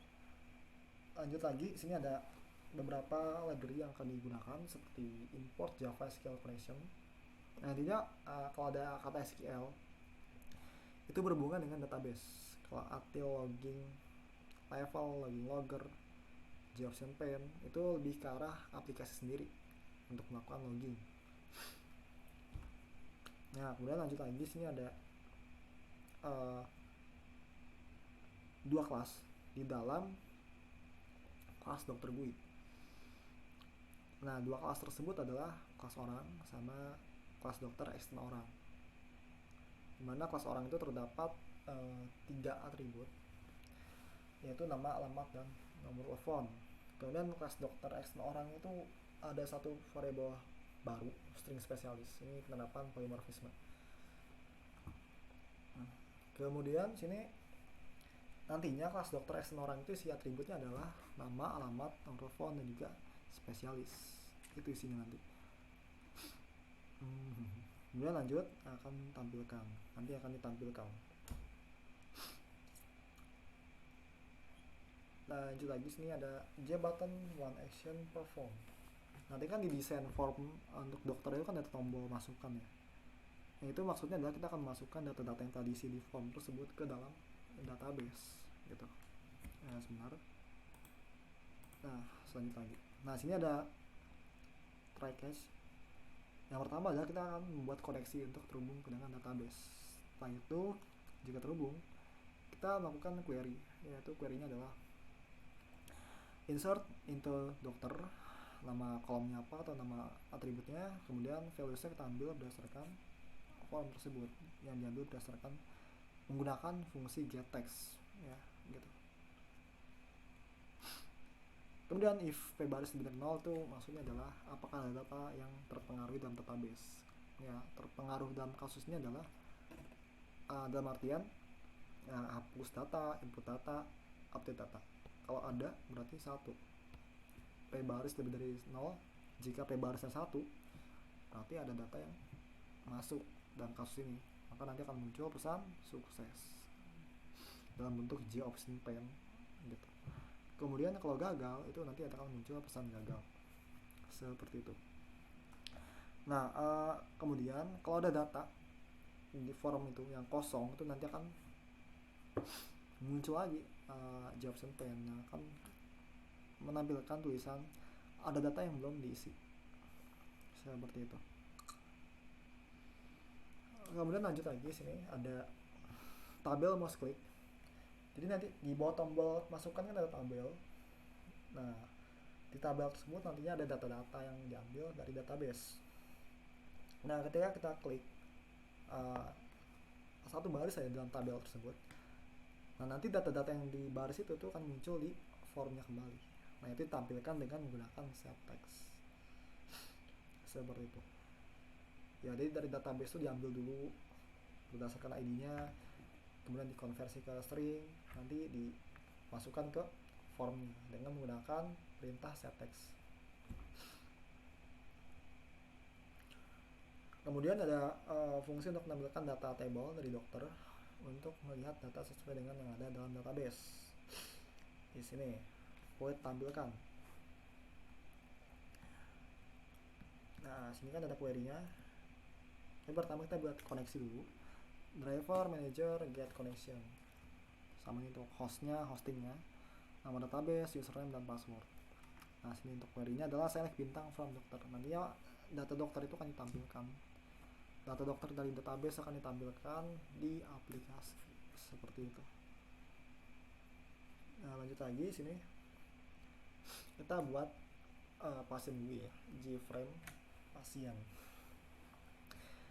Kita klik kanan di bagian package GUI-nya, kemudian pilih new Gframe form, kemudian beri nama pasien GUI. Lalu desain lagi tampilan formnya, ada tombolnya, terus ada tabelnya. Jadi formnya ini akan kita isi berdasarkan data-data yang akan kita masukkan. Nah, ketika kita klik masukkan, nanti datanya akan masuk ke dalam database. Nah, dari database data itu akan diambil dan dimasukkan ke dalam tabel berikut. Seperti itu. Nah, ini sama yaitu untuk codingannya. Yang pertama adalah kita import dulu library yang dibutuhkan dalam kode programnya. SQL koneksi, driver manager, dan seterusnya. Nah, kemudian kita buat dua kelas, yaitu kelas orang dan kelas pasien eksternal orang di dalam kelas pasien GUI. Seperti itu. Jadi nanti ada penerapan konsep inheritance ya, ditandai dengan adanya kata extend, dan ada juga konsep polymorphism ditandai dengan adanya penambahan atribut baru dalam kelas pasien eksternal orang, yaitu string penyakit. Dan nantinya kelas pasien eksternal orang itu akan berisi 4 atribut. Yang pertama nama, alamat, nomor telepon, dan juga penyakit. Dan nantinya akan dikirim ke database dengan fungsi inputnya. Nah, ini akan dikirim ke database dengan menggunakan query ini. Jadi ketika tombol masukkan, itu nama variabel tombol itu jembatan action perform.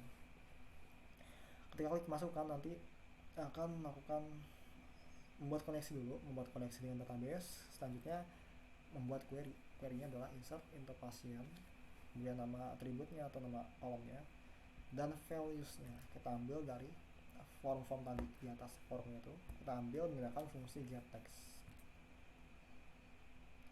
Kemudian lanjut, if prebaris lebih dari 0, berarti ada data yang terpengaruhi. Kalau 0 itu berarti nggak ada data yang terpengaruhi.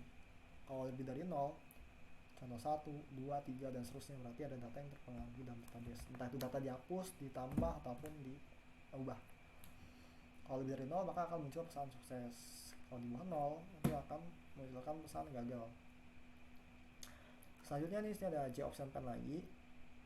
Kali ini kalau kosong, kalau formnya kosong itu, maka akan muncul ada data yang belum diisi. Nah, jadi semua form itu wajib diisi, dari nama, alamat, nomor telepon, dan juga penyakit. Seperti itu. Nah, ini kemudian sama, di bawah tombol masukkan kan ada tabel. Nah, tabel itu mengambil data dari database. Nah, ketika kita klik satu baris data di tabel tersebut, itu akan memunculkan nilai-nilainya ke dalam formnya lagi gitu. Jadi alurnya adalah ketika kita klik barisnya, kita ambil data dan database berdasarkan indeksnya, kemudian dikonversi dengan menggunakan fungsi toString ya, dia nanti diubah ke dalam bentuk string, dan kita masukkan ke dalam GText field-nya menggunakan variable set dengan menggunakan metode setText ya. Ya, ada teks nama, teks alamat, teks telepon, teks penyakit, itu adalah variabel dari JText fieldnya. Lanjut lagi sini, void tampilkan. Ini kita menampilkan data pasien.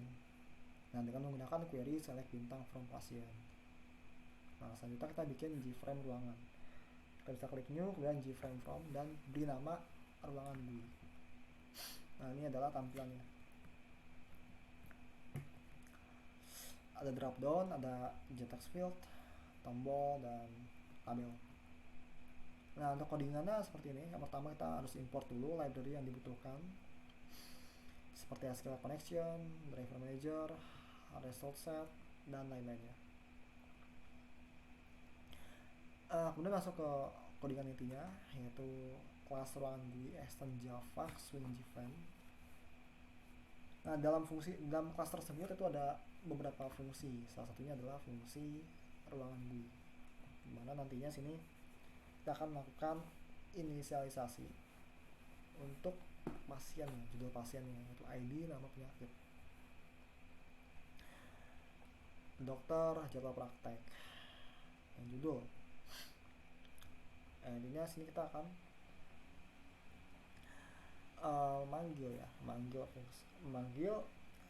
data-data tersebut dari database, dan kita tampilkan ke dalam aplikasi dengan menggunakan fungsi tampilkan pasien. Lanjut lagi. Nah, ini ada 3 fungsi, yaitu ID pasien, ID dokter, ID jadwal. Simpelnya adalah ini untuk mengambil data itu berdasarkan ID. Kita mengambil pasien berdasarkan ID-nya dengan menggunakan query select bintang from pasien. Kemudian ID dokter, kita mengambil data dokter dengan query select bintang from dokter. Mengambil jadwal dengan menggunakan query select bintang from jadwal praktek. Seperti itu. Lanjut lagi. Nah, ini ketika tombol tuh diklik tombol tambahkan atau masukkan. Nah, nama tombol atau nama variabel dari tombol tersebut adalah jabatan one action perform.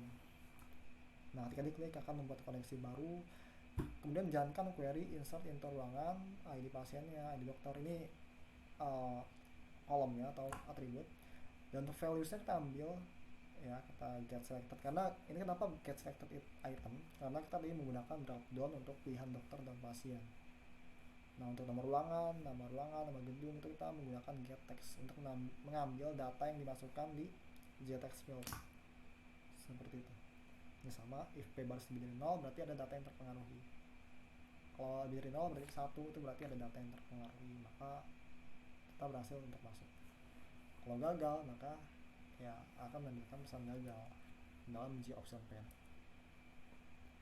Nah, kalau di formnya itu kita ngisi itu nggak lengkap, contoh nomor ruangan tuh nggak kita isi, maka nanti ada pesan ada data yang belum diisi dan wajib untuk mengisi data tersebut. Lanjut lagi di sini. Nah, sini membuat set data pada tabel, tampilan data agar data sesuai dengan tabel yang ada pada database. Nah, ini tuh untuk menampilkan data yang ada di database ke dalam tabel, seperti itu simpelnya. Dan yang ke selanjutnya yaitu membuat fungsi tampilkan pasien. Ini untuk menampilkan pasien, ya, data-data pasien yang tampil dengan menggunakan query select bintang from pasien. Kemudian lanjut lagi sini membuat fungsi untuk menampilkan data tabel dari dokter, ya, dengan menggunakan query select bintang from dokter. Sini result set rs cn negative statement execute query select bintang from dokter. Nanti akan mengambil data dokter. Lanjut, sini kita akan menampilkan jadwal praktek, ya. Jadi dalam fungsi tampilkan jadwal praktek itu kita akan menjalankan suatu query, yaitu query-nya adalah select bintang from jadwal praktek. Jadi nanti jadwal praktek yang ada di dalam database, data-datanya itu kita ambil dan kita tampilkan ke dalam aplikasinya. Selanjutnya sini ada membuat fungsi untuk menampilkan data tabel dari ruangan untuk melihat data ruangan sesuai dengan yang ada pada database. Sama query-nya adalah select bintang from ruangan. Nah, sekarang masuk ke pertanyaan nomor 11. Nah, tadi 11, tapi poin yang A. Ini sekarang 11 poin yang B. Yaitu menjelaskan mana kelas, objek, inheritance, polymorphisme, dan enkapsulasi untuk program GUI-nya. Nah, pertama sini. Ini untuk source code ya. splaskscreen.java. Nah, sini pertama, ini ada public class splaskscreen extend java swing gframe. Nah, sini untuk public itu maksudnya ada enkapsulasi. Ya, ini public class splaskscreen, public splaskscreen, public certified main. Itu ada kata kunci atau keyword public, itu berarti enkapsulasi dengan akses modifier public atau bebas diakses secara umum. Ya, dari kelasnya, fungsinya itu bebas kalau public. Nah, kemudian kalau kita lihat lebih lanjut, sini ada kelas splaskscreen extend java swing gframe. Ini merupakan konsep inheritance di mana nanti atribut atau metode yang ada pada java swing gframe itu akan diturunkan ke kelas splaskscreen. Nah, sini di fungsi main namanya kita buat objek. Yang pertama adalah objek bernama awal yang dibuat berdasarkan kelas atau fungsi kelas splaskscreen. Nah, kemudian objek yang kedua yang kita buat adalah objek yang bernama login yang dibuat berdasarkan kelas login. Nah, lanjut. Lain itu sebenarnya tadi untuk loading barnya. Tadi saya bahas sebelumnya.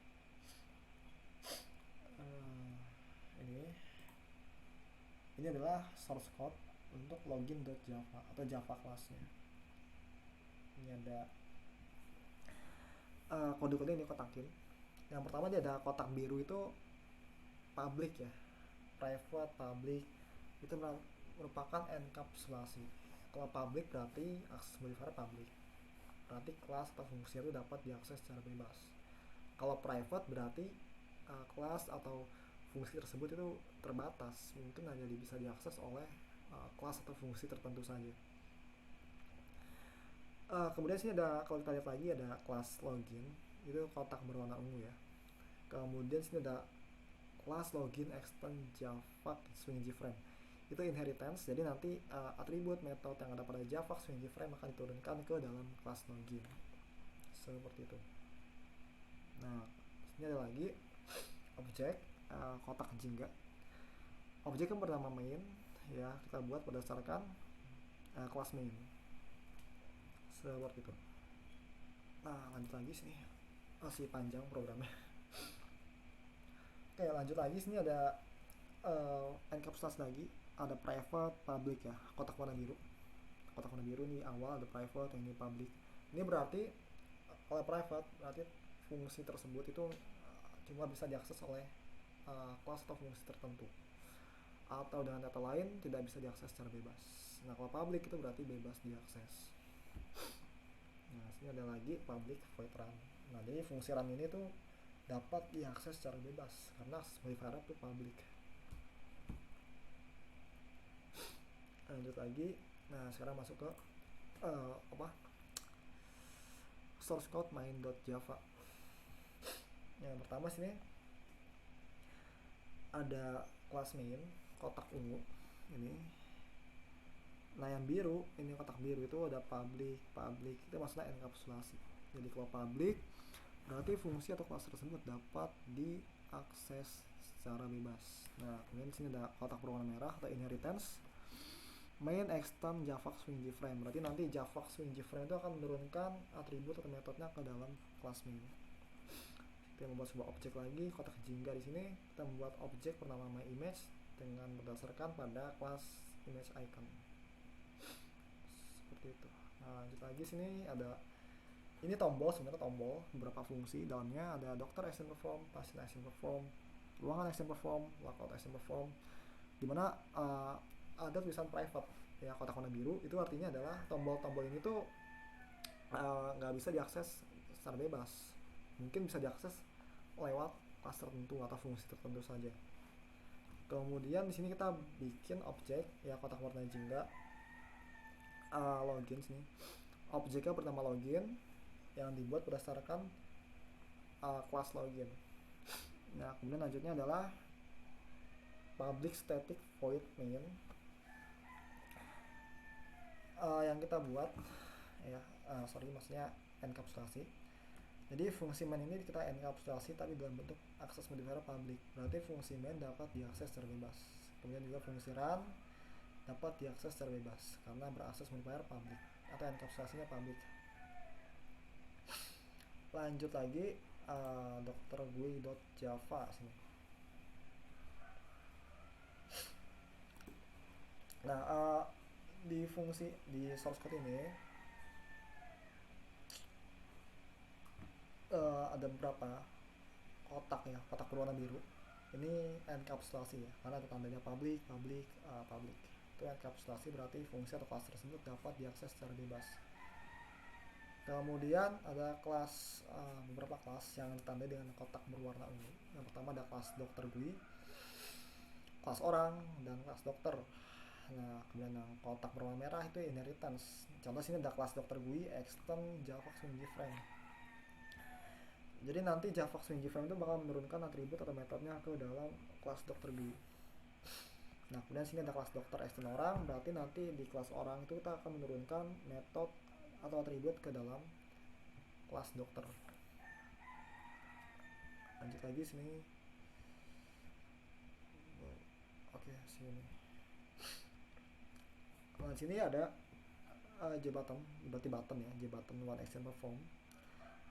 Nah, ketika fungsi di dalam fungsi tersebut itu kita membuat objek baru bernama dokter yang kita buat berdasarkan kelas dokter.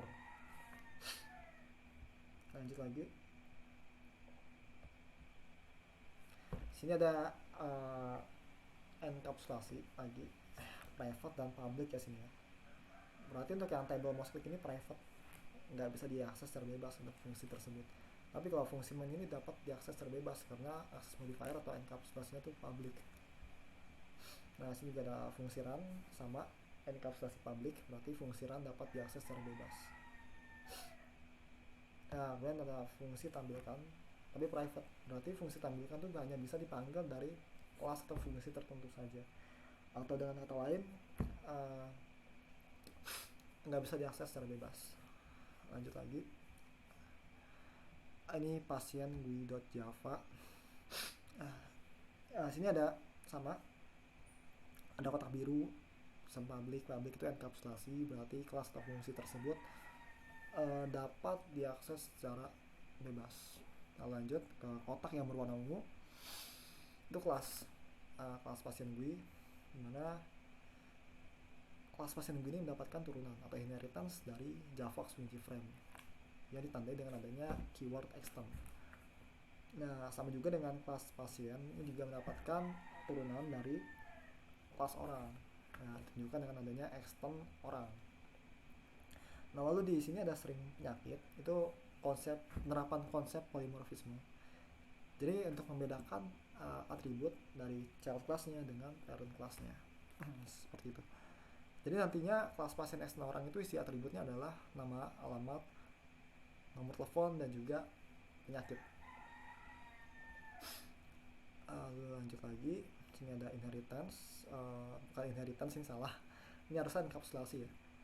Di enkapsulasi itu private untuk akses modifiernya, berarti untuk jabatan by action perform ini fungsinya tuh nggak bisa diakses secara bebas. Lalu sini membuat objek baru bernama pasien berdasarkan pada kelas pasien dan tanda dengan kotak berwarna jingga. Lanjut lagi, sini ada sama, ini yang kotak biru tuh enkapsulasi ya, yang ini private, yang ini public. Berarti kedua fungsi yang fungsi private ini nggak bisa diakses secara bebas, tapi kalau public itu bisa diakses secara bebas. Dalam kasus ini fungsi main dapat diakses secara bebas. Lanjut lagi, sini ada fungsi void tampilkan, tapi enkapsulasinya private, berarti fungsi tampilkan itu nggak bisa diakses secara bebas. Nah, lanjut lagi, ruangan GUI.java.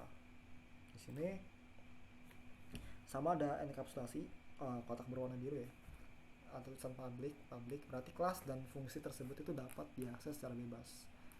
Kemudian ada kelas juga yang ditandai dengan kotak berwarna ungu. Ya, sini ada kelas ruangan GUI. yang mendapatkan turunan dari kelas Java Swingy Friend, yaitu inheritance. Lalu lanjut lagi di sini. Nah, sini ada fungsi, semua itu enkapsulasinya public, berarti fungsi-fungsi itu dapat diakses secara bebas. Fungsi-fungsi tersebut itu ID pasien, ID dokter, ID jadwal. Lalu lanjut lagi sini ada jabatan while action perform, ini tombol di fungsi private enkapsulasinya, berarti fungsi itu nggak bisa diakses secara bebas seperti itu, hanya kelas atau fungsi tertentu saja yang dapat mengakses fungsi ini. Nah, sini private sama private juga berarti nggak bisa diakses secara bebas, cuma kelas atau fungsi tertentu saja. Lalu lanjut lagi, sini ada fungsi main, ini public ya, public ini enkapsulasi juga, berarti fungsi main itu dapat diakses secara bebas ya, boleh diakses dari kelas manapun atau fungsi manapun. Oke, nah ini ada tampilkan pasien, fungsi ini tuh private enkapsulasinya, berarti fungsi ini tuh cuma bisa diakses terbatas, mungkin diakses dari kelas tertentu saja atau fungsi tertentu, atau dengan kata lain fungsi ini tuh nggak bisa diakses secara bebas seperti itu. Nah, ini terakhir kayaknya. Jadi sini ada beberapa fungsi ya yang dienkapsulasi private, berarti fungsi-fungsi itu nggak bisa diakses secara bebas atau hanya bisa diakses oleh kelas atau fungsi tertentu saja.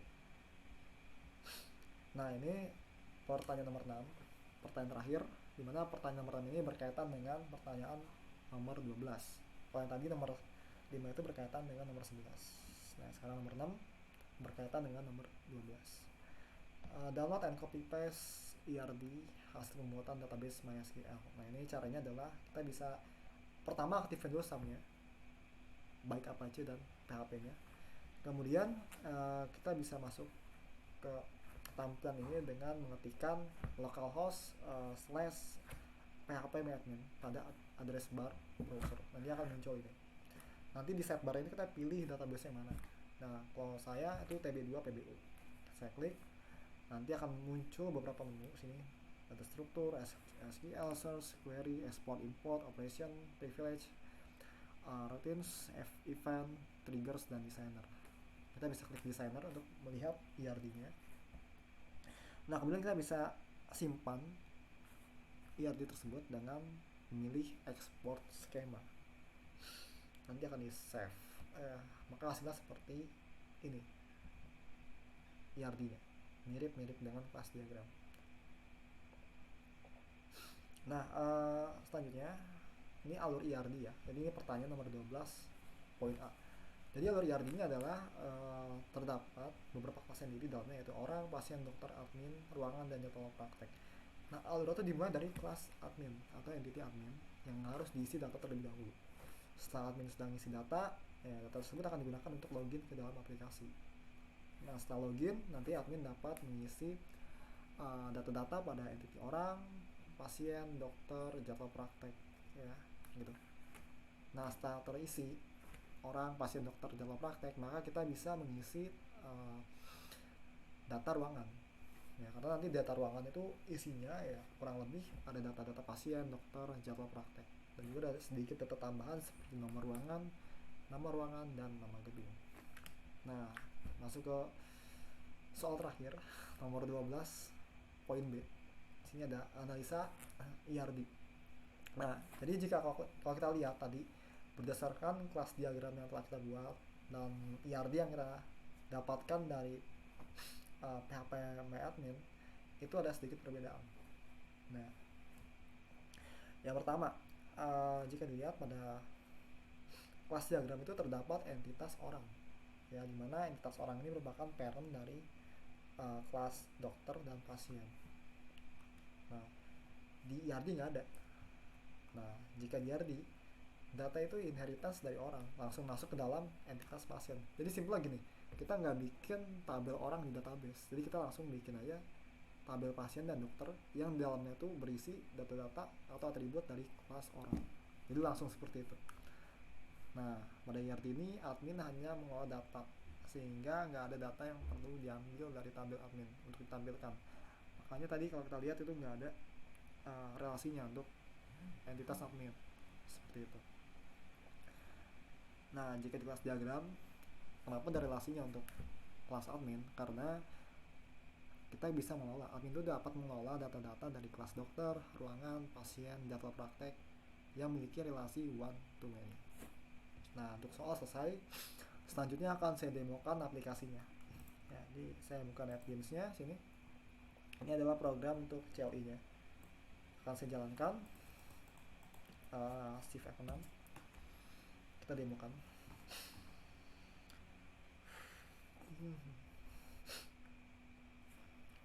Benar, ini agak lama. Masih running. Nah, ini loading screen-nya atau splash screen. Nah, ini ada login ya. Untuk username-nya admin, password-nya admin juga. Nah, masuk ke dalam aplikasinya sini. Saya coba masuk ke menu dokter dengan milih angka 1. Saya ingin menampilkan list dokter, maka saya akan masukkan menu 1. Nah, akan muncul nih list dokternya. Nah, saya coba ingin masukkan data dokter baru. Contohnya nama dokternya adalah Budi, alamatnya Jakarta, nomor teleponnya bebas, ini saya asal aja. Spesialisnya misalnya jantung. Nah, data berhasil ditambahkan. Coba kita lihat di list dokternya lagi. Ternyata data sudah masuk.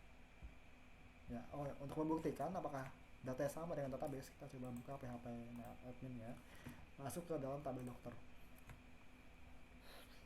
Yang agak lama.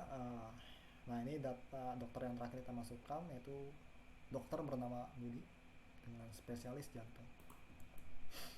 Berarti emang terhubung ya dengan database dengan menggunakan JDBC atau Java Database Connection. Kita kembali. Kita sekarang masuk ke menu pasien dengan pilih angka 2. Nah, sini coba saya tampilkan dulu list pasien ya. Ada 4 pasien. Ini asalnya. Nah, untuk nomor 2 coba untuk input data pasien sini. Nama pasiennya misalnya Adam. Alamatnya Jakarta. Kemudian nomor teleponnya asal. Penyakitnya jantung misalnya. Kita list lagi pasiennya dan sudah masuk. Pasien dengan ID 5 bernama Adam. Alamatnya Jakarta, nomor teleponnya sekian, dan penyakitnya adalah jantung. Kembali lagi ke menu awal dan masuk ke menu ruangan dengan milih angka 3. List ruangannya, ini ada beberapa list ruangannya sini. Kemudian saya pilih untuk masukkan data lagi. Nomor 2, pilih pasien berdasarkan ID. Saya akan pilih pasiennya tadi nomor 5 yaitu Adam. Dokternya Budi, ID-nya 131. Kemudian jadwalnya pilih hari Senin sampai Jumat jam 8 pagi sampai jam 12 siang, maka saya pilih 1. Nomor ruangannya bebas nih, pakai misalnya contoh 1000. Nama ruangannya jeruk salah. Nama gedungnya gedung C. Data berhasil ditambahkan. Coba kita list lagi ruangannya dengan milih menu 1. Dan ini masuk ya. Adam, penyakit jantung, dokter Budi, spesialis jantung, nomor ruangan 1000, nama ruangannya jeruk, nama gedung C, di jadwal praktek pada hari Senin sampai Jumat pada jam 8 pagi sampai jam 12 siang. Berarti masuk. Jadi selesai untuk program CLI-nya. Saya keluar. Berarti selesai untuk CLI. Sekarang masuk ke GUI-nya. Nah, jalanin sini. Nah, ini load screen-nya atau boundary-nya. Dan ini boundary login atau tampilan loginnya. Untuk username masukkan admin, password juga admin. Admin. Login. Nah, ini berhasil masuk. Nah, sini kita coba masukkan data dokter baru. Nama dokternya misalnya Andi, alamatnya Tangerang. Spesialisnya misalnya penyakit dalam. Kita masukkan. sukses, data masuk, Andi sini, bikin lagi di database nya PHP admin, masuk ke dokter, refresh dulu, Andi ya masuk sini, spesialis penyakit dalam. Oke, untuk ini juga ada masuk ke tabel, berarti memang sudah terhubung antara aplikasi dengan database. Sekarang masuk ke data pasien, namanya misalnya Jerry, alamatnya Tangerang, nomor teleponnya bebas, penyakitnya penyakit dalam, masukkan data, masuk ke sini, di database juga masuk di tabel pasien Jerry, penyakit dalam, itu sudah masuk data pasien. Sekarang kita coba masukkan pasien bernama Jerry ke ruangan. Tadi list pasien Jerry itu ada di nomor urut 6 atau ID 6, bernama Jerry, penyakitnya penyakit dalam. Di pasiennya di drop down tuh 6 ID-nya. List dokter saya masukin si Andi dengan ID 132. Nomor ruangannya 900. Nama ruangannya B, nama gedungnya apa ya? Nomor ruangan jangan B. Nomor ruangannya misalnya Jeruk juga. Nama gedungnya gedung C. Nah, jadwalnya di hari, contoh di hari Senin sampai Jumat jam 12 sampai jam 16. Saya pilih ID-nya 2. Saya masukkan, data berhasil dimasukkan. Akan muncul di sini. Dokter 132, Andi, nomor ruangan 900, nama ruangannya Jeruk, nama gedungnya C, ID jadwal 2, kemudian ID pasiennya 6, yaitu si Jerry. Oke, kita logout dengan menggunakan tombol logout di sini. Nah, selesai, akan masuk ke atau diarahkan ke boundary atau interface login. Saya cancel, maka akan keluar dari program. Nah, jadi sudah selesai presentasi dari project mata kuliah pemrograman berorientasi objek dari kelompok 4 ya, yang dibawakan saya sendiri, Rizky Kurniawan. Mungkin videonya cukup panjang, jadi mohon dimaafkan jika ada kesalahan kata. Saya juga mohon maaf, kurang lebihnya mohon maaf. Wassalamualaikum warahmatullahi wabarakatuh.